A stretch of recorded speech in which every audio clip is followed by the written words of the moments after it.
Good morning. Last time we talked about electrostatic, that is electric field and electric force, and then so far I have done 3 chapters. Okay, 2 from optics, wave optics and ray optics, and then I have also done a first chapter, that is electric field and electric force. So now I am going to start a second chapter, that is electrostatic potentials, potential energy and capacitance. So before I start, let me do some introduction part, a brief introduction. Topic we are going to do is potential, electrostatic potential. So I would like to start introduction something like, we shall start introduction with one simple analogy that we have done in class 11. So right, so I will bring that concept. That's we learn about what we call as gravitational potentials. So let's say if I held objects at certain height, right? So we say that particular object has gravitational potentials. It has gravitational potential energy, gravitational potential energy. And if the mass of this object is m, then this object is held at a height h. All right, object is held at height h. Then we say that object will have a gravitational potential energy which is equal to mgh.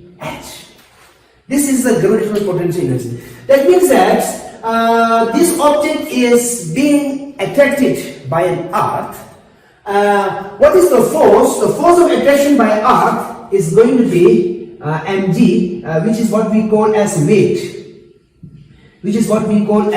So this much force is experienced by an object, and that earth attract object, alright, earth attract object, and therefore we are going to supply this much amount of force to maintain at this height, and this is what we call as a gravitational potentials. This is what we call as gravitational potential energies. Alright, and then one more I would like to talk about is we normally say that object falls from higher height to lower height. Let me give you example. This is let's say this is height h and this is height h primes. So object falls from height h to h primes.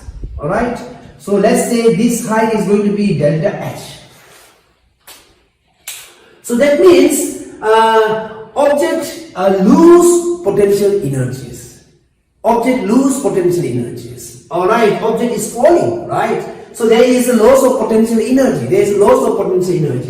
And I say that this potential energy, the change in potential energy would be equal to, change of potential energy is going to be, let's say this is equal to mg h prime minus mg h. Alright, so this is going to be mg delta h minus y minus this is going to lose potential energy. Alright, so what I would like to tell you is, now we talk about potential energy, alright, in case of R, that is what we call as the gravitational potential energy that we have done in the class 11. Alright, so now we would like to say that, and this gravitational potential energy can be explained in terms of gravitational potentials. Alright, this can be explained in terms of gravitational potentials. Alright, so I say the earth has gravitational fields.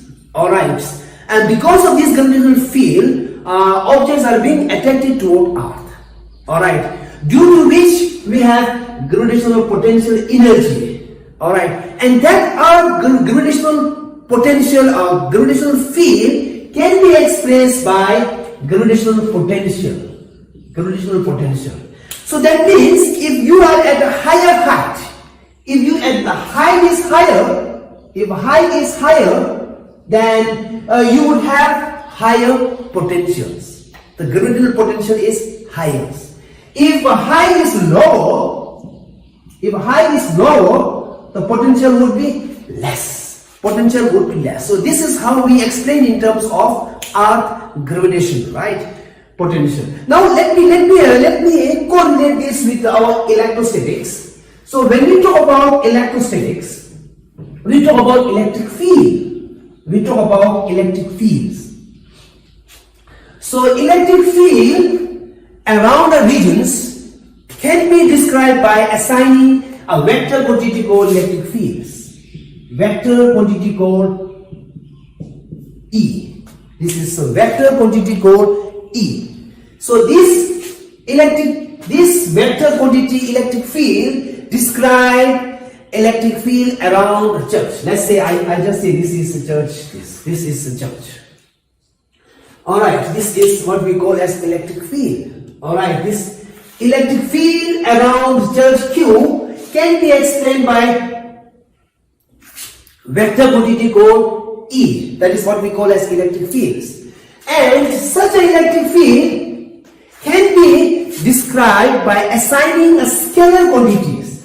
Alright, scalar quantity called potentials. And we call it as a V. So V is a scalar quantity which describes the electric fields. And maybe later class we would like to find a relation between electric field and potentials. Alright, so electric field at any point can be described by assigning a scalar quantity called potential V. But this is what we call as potential V.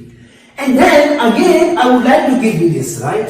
So we have electric field, this is vector quantity, we have done detail about electric field. Now what I would like to do here is,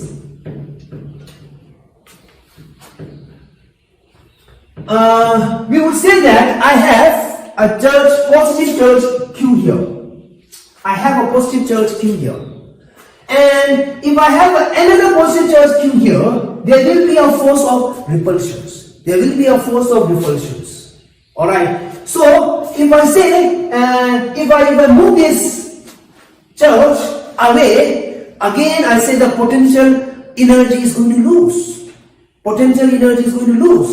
If I bring this charge closer to a positive Q, potential energy is going to gain. You will know detail about this in the later class also, right? So now what I would like to tell you here is, alright, so to assemble church, like mini church, alright, in a space, alright, we have to do a walk.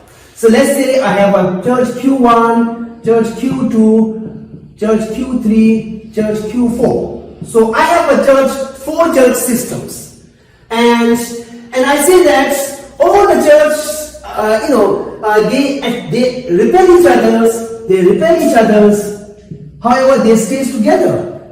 That means it involves what we call as a potential energies. Alright, so that means we have what we call as a potential energy. I say this is first configuration. This is first configuration, right? Now what we do is I'm going to change the configurations, right? So I'm going to change the position of those church. Let's say this system of church has what we call as potential I. This is the potential energy of a four system of church. Now I just change the configuration of these church systems. Let's just say bringing closer to each other. Alright, I change it.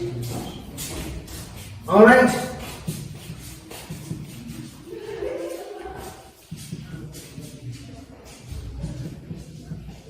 I change the position of all the church systems, and this is the second one. Then I change, and let's say I do some walk, excellent walk, and change the entire configuration of this church system, and I got, this is the final potential energy. This is the final potential energies. So within that system, within that charge system, it has some potential energies. And now the potential of a particular system I have changed by doing some work, and this is the final potential. Now I say, what is the change of potential energy? Now there will be some changes in the potential energy. The change in the potential energy would be equal to final minus initials. Final minus initial, right? So now how to bring that change? The change by doing work. Alright. And let's say I'm going to put here minus W. This minus W, this W is nothing but this work is work done by electrostatic field, electric field, electrostatic force, electrostatic force. And again I can say this can be written in this form, that is W, and this is a work done by external force. Work by external force. Alright, work by external force. This is what we have. So, doing external work, we gain potential energies. Doing external force, we are going to do work against external force is doing work against electrostatic force. Electrostatic force is doing work against external force. This is what we have. Alright, so this is what we have. And then again, I'll bring this. First, what I would like to do is I would like to build a concept called a potential energy, and then we will follow, right? Now let's say I have a charge, like this is the positive charge, and I have a small charge Q. Alright, small charge Q. Now I would like to find out more. Let's say I'm going to bring a charge from R to P. This is the initial, and this is the final positions. This is first is the initial position, and another one is final positions. What I'm going to bring is this positive Q. And now I say we are going to work. Alright, we are going to work. I'm going to apply external force, and then I'm doing some work. And maybe if you remember correctly, you have done this in our class 11, what we call as work done by variable force, work done by constant force. This is the work done by variable force, while course of force is going to change. Alright, so therefore what I'm going to do is work done. Look at here. This is equal to work done and taking a charge from R to P. This can be written as, this is done in class 11. So I'll just write the formula. Integrations from where? From R to P. Alright. And this is external work. This is the external force. And this is dr. Dr is a distance. This is what we have. Alright, this is what we have. And this can be written as, this is equal to change of potential. This is equal to change of potentials. Alright? Change of potential between what? This is the potential at P, final potential. This is potential at R. This is what we have. This is done in class 11.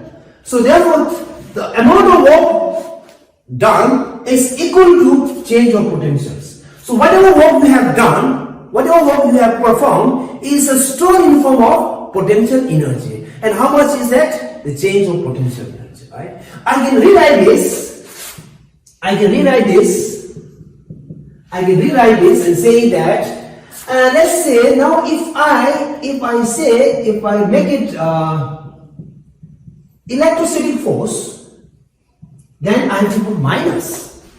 Alright, work done by electrostatic force, then it has to be minus. Why? Because electrostatic force is equal and opposite to external force. Electrostatic force is equal and opposite to action. This is, I can give you an example of a spring force. You have done this. Spring force and external force are equal and opposite. Likewise, this is electrostatic force and it is equal and opposite to external force. This is all about potential energy. This is all about potential energy, right? So this is what we have talked about potential energy. So whatever potential energy stored is what we call as work done, right? So whatever work you have performed is equal to potential energy stored, right? So this is the potential energy at P, this is the potential energy at R, alright? So potential energy at P, alright, and potential energy at R, right? So this is all about what we talk about potential or potential energy, alright? So in this chapter what we are going to study is first we are going to start with what we call as potential, alright, and then we will again do what we call as potential energy, and then we will study what we call as a capacitors. This is what we are going to study. So now what I'm going to do is, this is all about introduction part. This may help you in a later class, and now what I'm going to do is I'm going to start potential.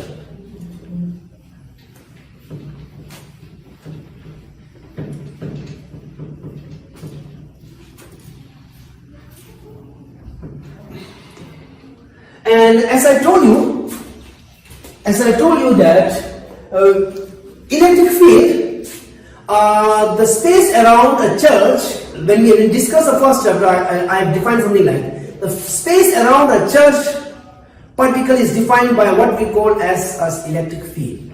Alright.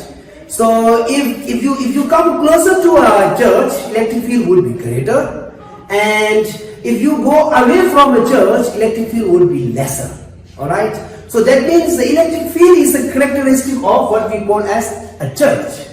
So now what I'm going to do is, this is electric field. Alright. And now one more very important point is, this electric field can be characterized by another scalar quantity called potential. Alright. So I say the potential and electric fields are very similar. Alright. The both quantity defines what we call as the point around electric fields. Point around electric fields. Alright. That is a space around electric field. So electric field can be defined by assigning a scalar quantity. That is what. The only difference is electric field is a vector quantity and a potential is scalar quantity. This is the difference, right? Now, just now we talk about potential energy. Potential energy, right? So we say that potential energy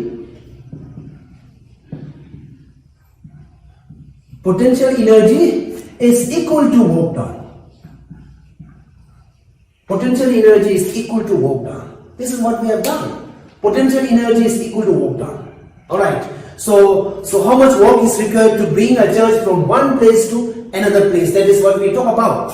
Alright. What we talk about, right? So let's say, if I say, this is a church plus Q, I'm going to bring this positive charge at point, let's say this is the point number 1, and I say what is potential energy at point number 1, right?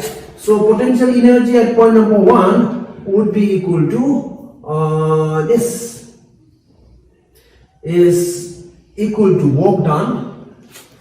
This is work done on Q1. Work done on Q1, right? Alright.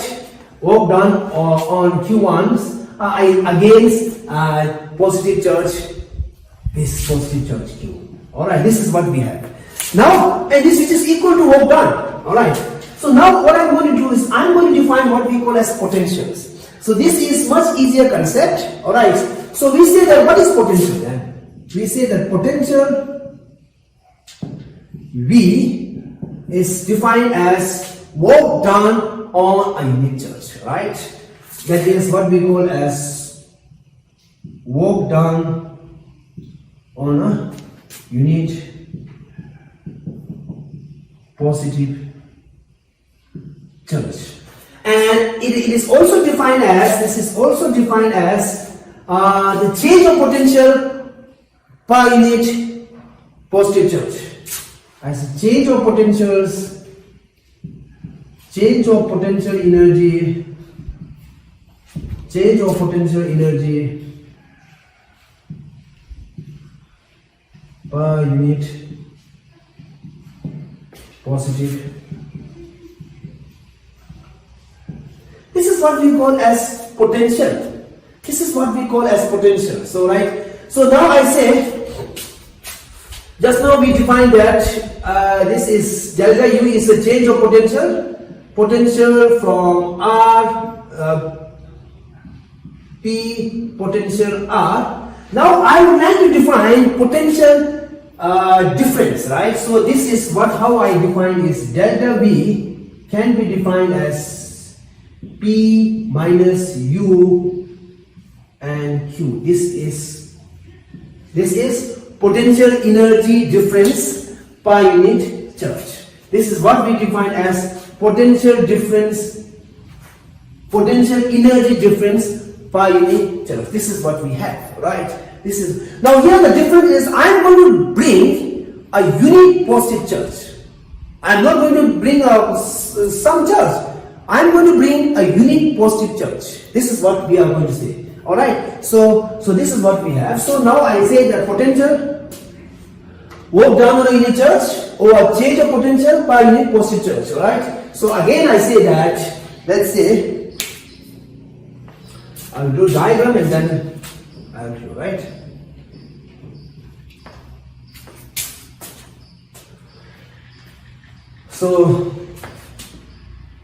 So as this is positive charge Q, alright, and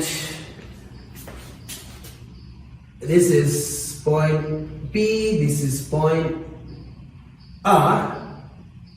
Okay, now what I would like to write here is potential energy, right? Potential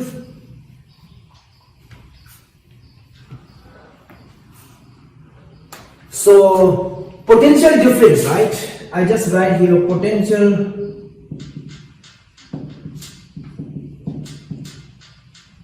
difference between R and P is defined as work done on a unit positive charge. Work done on a unit positive charge, taking it from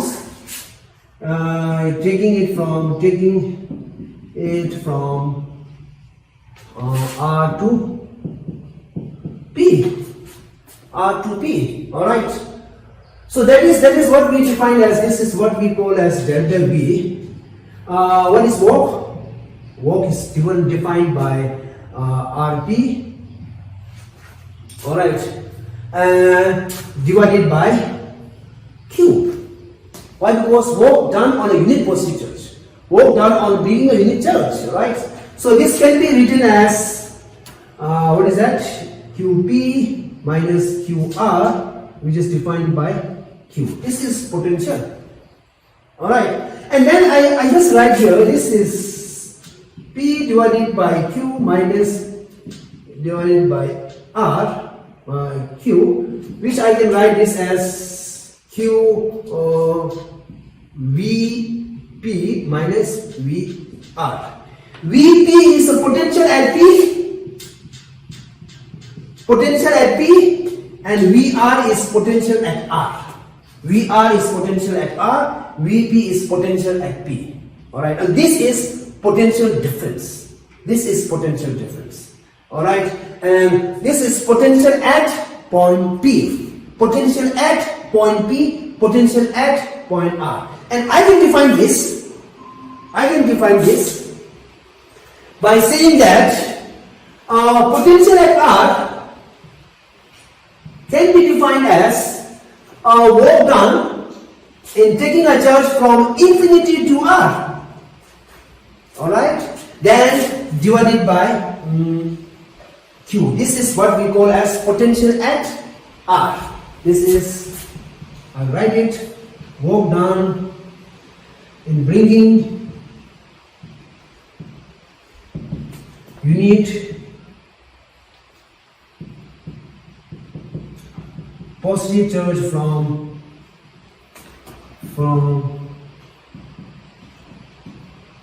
infinity to R.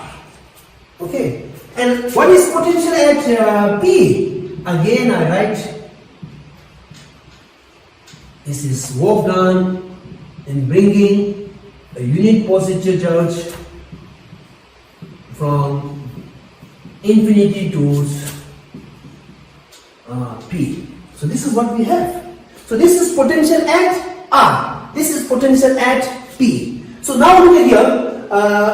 Potential, how I relate potential and potential energy. Potential energy is what we call as work done on a charge Q, and potential is work done on a unit charge. Work done on a unit charge. So therefore, how I relate potential and potential energy is, this is potential is what we define as this, and potential energy is what we define as V. Alright, this is very simple. Q multiplied by potential per unit charge is going to be potential energy. Q multiplied by a potential energy per unit charge is what we call as potential energy. Q, this is Q multiplied by potential energy per unit charge is going to be potential energy.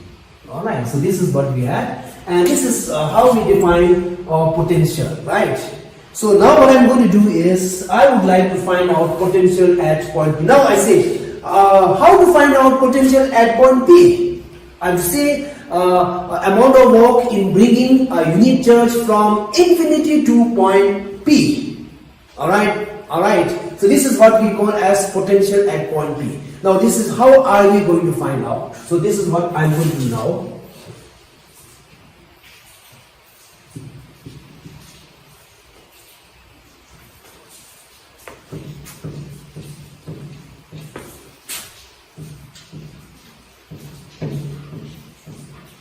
This is potential at point P. So I just say potential due to point charge. I'm going to write something like to find potential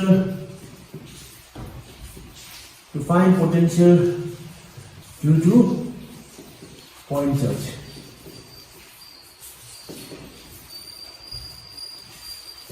Alright, so what I'm going to do here is, I'm going to choose a, let's say this is origin, alright, and this is charge, positive charge Q, and then I would like to find out potential at point P. And where is P? P is defined by a position vector R.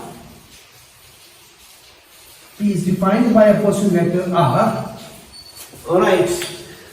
So this is what we are going to find out. So to find a potential due to a point charge. Alright. So this is what we are going to do.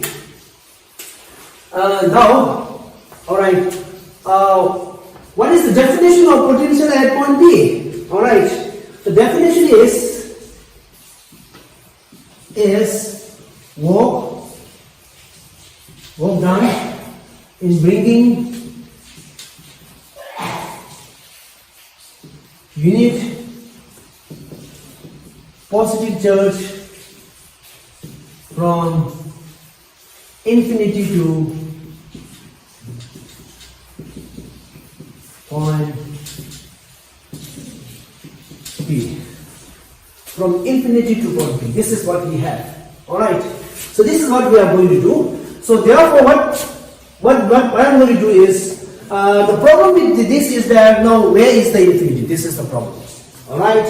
So the problem is where is the infinity, and then how to estimate infinity. That's the problem, right? So to solve this problem, what I'm going to do is I'm going to choose any intermediate point. This is, let's say, point P is intermediate point. I just say P prime is the intermediate point with the distance of R prime. This is R prime, position of P prime.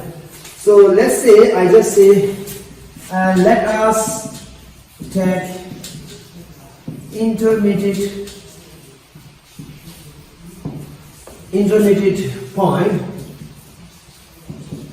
P prime with distance R primes. Intermediate point, let us take intermediate points P prime at distance R primes. Now I say, now what I'm going to do is first electrostatic force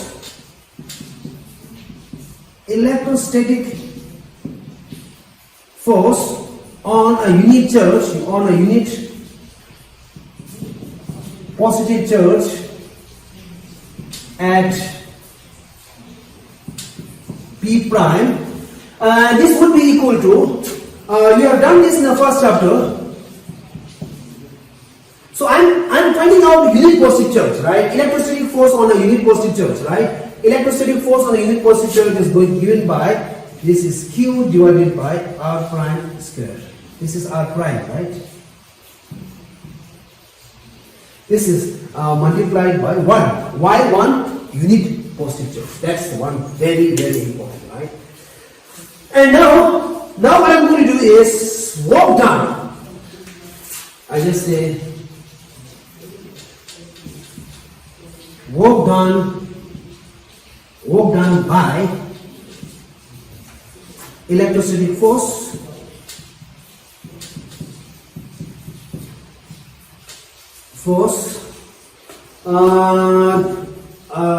work done by electrostatic force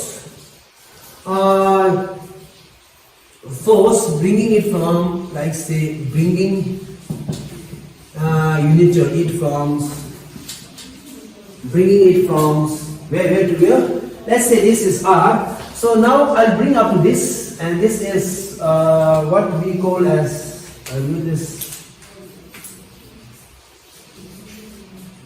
R plus delta R prime prime. R plus delta R prime. Okay. From R to R prime to R prime plus delta R primes. This is given by, this work done is given by, look at here, work done is given by 1 by 4 by epsilon naught. Alright. And then Q divided by R1 squares. Work is equal to force multiplied by distance, displacement, whatever, right? So I'm going to put here R triple prime, then I'm going to put here minus. Why minus? Look at here. The minus signs implies that displacement is opposite to a force. Opposite to the force.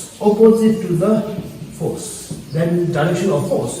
Direction of displacement is opposite to the force, that is the electrostatic force. Electrostatic force, look at here. This is delta R primes. Alright. So electrostatic force is in these directions. This is electrostatic force. And the displacement direction is this. So these two are opposite, therefore I put here minus. So the work done by electrostatic force bringing it from R prime to R prime plus delta R prime is given by this. This is very important expressions. Now my job is I have to bring it from infinity to R, infinity to P, right? So therefore I just say total work done. Alright? Total work required to, let's say, I just say required, right? Total work required to bring a unit positive charge, bring unit positive charge from infinity to P. This is given by, now I am going to use integrations, alright. I am going to use integrations. This is given by minus, where to where? Infinity to R. Why? Because P, the point P is defined by a position vector R, that is distance R. So minus 1 by 4 pi epsilon naught R prime squared a Q, just remove this, and delta R prime. So this is, instead of delta I just say dr prime, right? This is what we have. Now I have to solve this. I have solved the integration now. I have solved the integrations.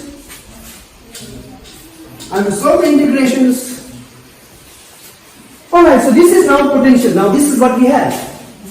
So the work done in bringing a unit charge from infinity to P is that Vp, right? So now instead of writing whole sentence, I just write Vp. Now this Vp is given by 1 divided by 4 pi epsilon naught.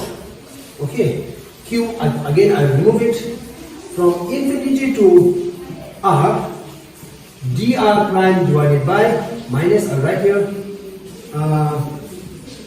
square, and I integrate it. When I integrate it, what I'm going to get you is, when I integrate this, I'll get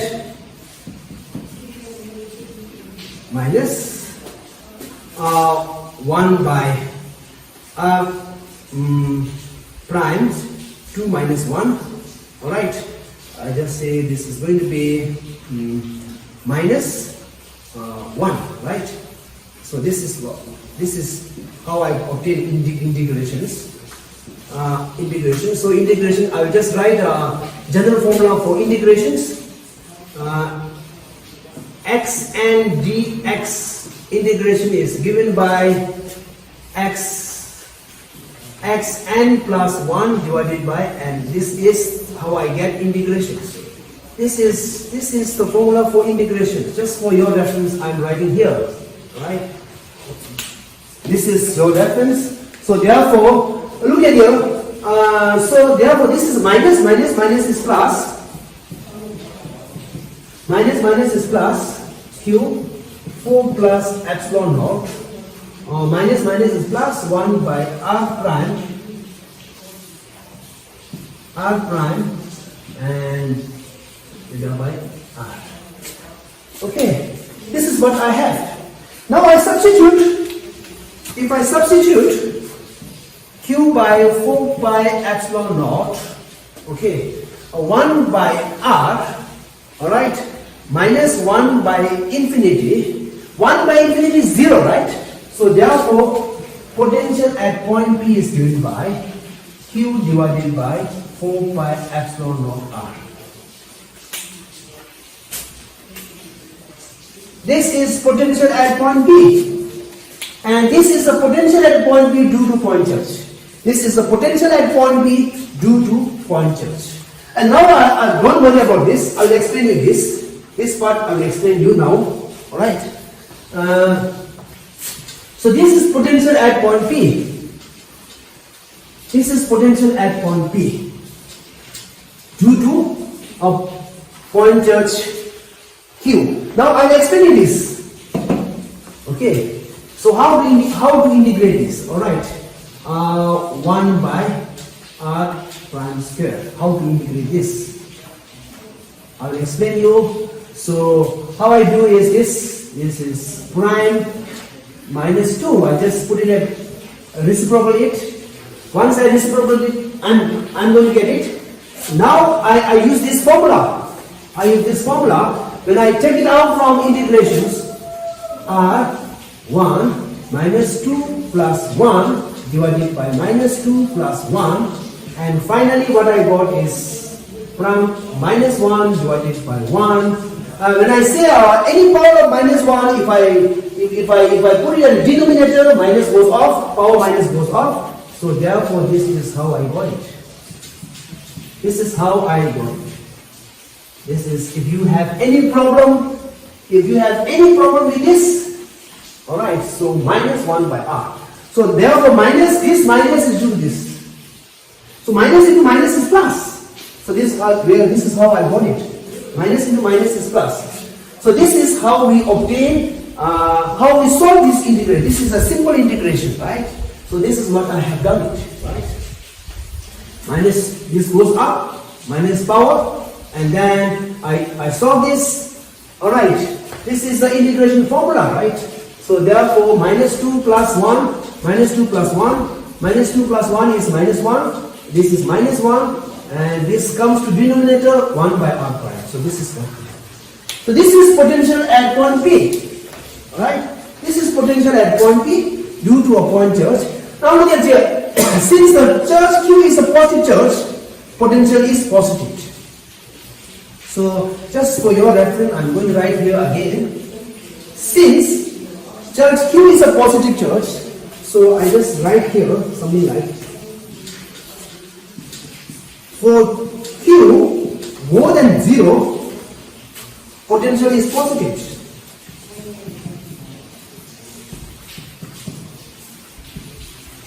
This is what we call as a positive potential. Positive potentials. And for Q negative charge, then potential is always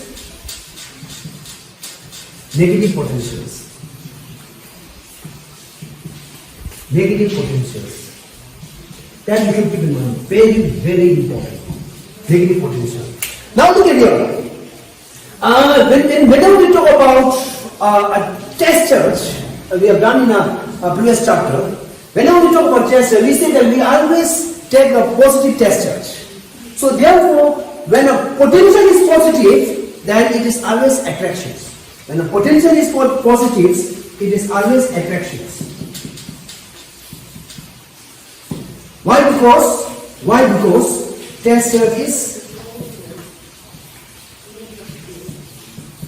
always positive charges. So therefore, whenever we talk about positive potentials, it is always, it is always repulsions. It is always repulsions, right? This is always repulsions. Always repulsions, alright. Why? Because positive test charge and positive charge repel each other, right? And we have done that for test charge is always positive, right? Now for negative potential, it is always attractions. For negative potential, it is always attractions. Negative potential is always attractions. Why? Because charge is negative. Since the test charge is always positive, alright, so therefore, since the charge which generate electric field or which generate a potential is negative, therefore there is attractions. So generally we say that when a potential is negative, it is attractions. And when a potential is positive, it is what we call as repulsions. And therefore maybe when you study it in class 11, gravitational potential is always negative. So why? Because R always attacks. So whenever there is attractions, the potential is normally called as a negative potentials. And whenever there is repulsions, then potential is what we call as positive potential. Positive potential implies repulsions, negative potential implies attractions. Okay, so with this I will wind up this. So we are done with what is potential, alright, general concept, and we derive potential due to point charge. Thank you.